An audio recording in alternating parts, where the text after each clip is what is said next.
आदाब नाजरीन। गांधी भवन और कांग्रेस, इस ताल्लुक से हमने न्यूज बताई थी साबिका में भी। कांग्रेस के अंदर सब कुछ ठीक ठाक नहीं चल रहा है। अब ये खबरें सामने आने लग गई है कि कांग्रेस पार्टी और रेवंत रेड्डी की हुकूमत में हर चीज जिस तरीके से चलना है नहीं चल रही है। अंदरूनी तौर पर नाराजगी ज्यादा बढ़ती जा रही है। पहले कोल्ड वार थी, एक दूसरे में सर्द जंग चल रही थी, लेकिन अब खुलम खुला रेवंत रेड्डी और महेश कुमार गौड़ के खिलाफ ग्रुप बंदियां शुरू हो गई है, बयानबाजियां शुरू हो गई है। जहां पर कांग्रेस पार्टी के अंदर इख्तिलाफात चल रहे हैं, वहां पर तेलंगाना की कांग्रेस की लीडर, जिसे बंगाल की शेरनी ममता बनर्जी से तकाबुल किया जाता है, वो हर वक्त बेबाकी से बयानबाजी देते में मशहूर है। हमारी मुराद है कोंडा सरेका, जो इस वक्त काबीना में है।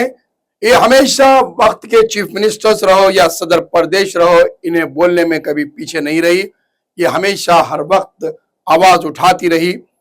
आज इन्होंने फिर से आवाज उठाया है कि तेलुगु देशम पार्टी और दीगर पार्टियों से कांग्रेस में आने वालों की आवभगत की जा रही है, उन्हें अहमियत दी जा रही है, जबकि कांग्रेस में मुकाम और कांग्रेस ही रहने वाले अफराद को नजरअंदाज किया जा रहा है। इनका ये जुमला कहना है कड़ियम श्रीहरि से जुड़ता है, जहां पर कड़ियम श्रीहरि को तेलुगु देशम से कांग्रेस में लाया गया और उन्हें अहमियत दी जा रही है, जिससे ये नाराज है, क्योंकि कड़ियम श्रीहरि इनके हमेशा से मुकाबिल में रहे हैं। जब वो तेलुगु देशम में शुरू से थे तो इनका और कड़ियम श्रीहरि का कांटे का मुकाबला बराबर अपने हल्के में रहा है। लेकिन आज ऐसा महसूस हो रहा है कि कोंडा सरेका को कमजोर करने के लिए कड़ियम श्रीहरि को अहमियत दी जा रही है। ये बात अब इन्होंने खुलकर सामने कहने लगी है।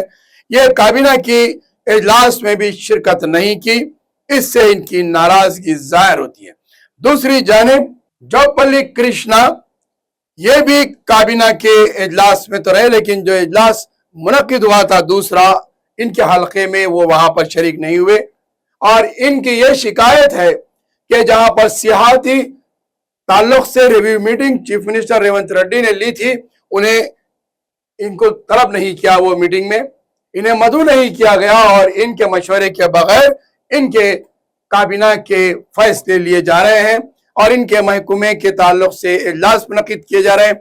हाल ही में पुराना पुल के ताल्लुक से जो इजलास मुनक्किद हुआ हेरिटेज पे, इसको सियाहत बनाने का, उसमें इन्हें शरीक नहीं किया गया। जबकि ये पुराने शहर, गोलकुंडा किला, चार मीनार, लाल बाजार, चौमेला पैलेस का दौरा करते हुए इसे सियाहती मरकज बनाने की बात की थी। चार मीनार एमएलए के साथ दौरा किया, लेकिन आज तक उस पर कोई अमलावरी नहीं हुई और अब इनके बगैर इजलास मुनक्किद किया जा रहा है। इन्हें भी नाराजगी है चीफ मिनिस्टर से और सदर प्रदेश से, कांग्रेस पार्टी की हुक्मरानी से। उसके बाद बारी आती है जयपाल रेड्डी, कोमल रेड्डी, राजगोपाल रेड्डी की। ये भी नाराज है और ये मुसलसिल कई बार मिनिस्ट्री में लेने का मुतालबा कर चुके हैं, खुला मुतालबा कर चुके हैं। ये हाईकमान पर भी दबाव बनाए, कई बार इस्तीफा देने की बात की है और आज तक इन्हें काबीना में नहीं लिया गया। इनकी शिकायत है और इनके एरिया में जहां पर मंदिरों के ताल्लुक से इजलास मुनक्किद किया गया और उसकी तरक्की की बात करने के लिए मुनक्किद किए गए इजलास में इन्हें मदऊ नहीं किया गया, इन्हें इत्तला नहीं गई। जहां इंडोमेंट का डिपार्टमेंट कोंडा सरेका के पास है, उन्हें भी इत्तला नहीं दी गई। चीफ मिनिस्टर खुद अपने जात पर इजलास मुनक्किद करते हैं, ब्यूरोक्रेट्स को लेकर और फैसले करते हैं, जबकि मुताल्लिका एमएलए, मुताल्लिका वजीर को इस बात की इत्तला नहीं दी जा रही है।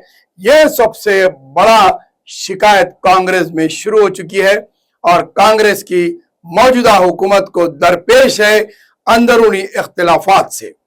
बाहर जहां बीआरएस मोर्चा खोले हुए हैं, हर तरीके से रेवंत रेड्डी और उनकी काबीना को घेर रहे हैं, आए दिन किसी भी इशू पर चैलेंज कर रहे हैं ओपन कि आइए और अपनी बातचीत करके अपनी हुकूमत की हुक्मरानी बताइए। वहीं पर अंदरूनी तौर पर कांग्रेस में मिनिस्टर्स, एमएलएस, एमएलसीज और दीगर अफराद शिकायतें कर रहे हैं, नाराज हैं। तीसरी जानिब बीजेपी की जानिब से आइंदा हुक्मरानी का दावा किया जा रहा है, मेयर बनाने की तैयारी की जा रही है। बीजेपी अपना मोर्चा खोली हुई है। चौथी जानिब मस्जिद इत्तेहादुल मुस्लिमीन के सदर का यह ऐलान है, ये कहना है कि चीफ मिनिस्टर हमें बातचीत के लिए वक्त नहीं दे रहे हैं और एनआरसी को लेकर, एसआईआर को लेकर, रेसिडेंशियल सर्टिफिकेट का मुतालबा एआईएमएम ने किया है। यानी कि रेवंत रेड्डी के अतराफ दोस्त जमातें, अपोजिशन जमातें और खुद पार्टी के अंदर इख्तिलाफात का मोर्चा खुल गया है और उन्हें हुक्मरानी करने में अब दुश्वारियों का सामना नजर आ रहा है। क्या रेवंत रेड्डी अपनी दौर के 5 साल पूरे करेंगे या फिर 3 साल में ही उनकी तब्दीली नजर आएगी?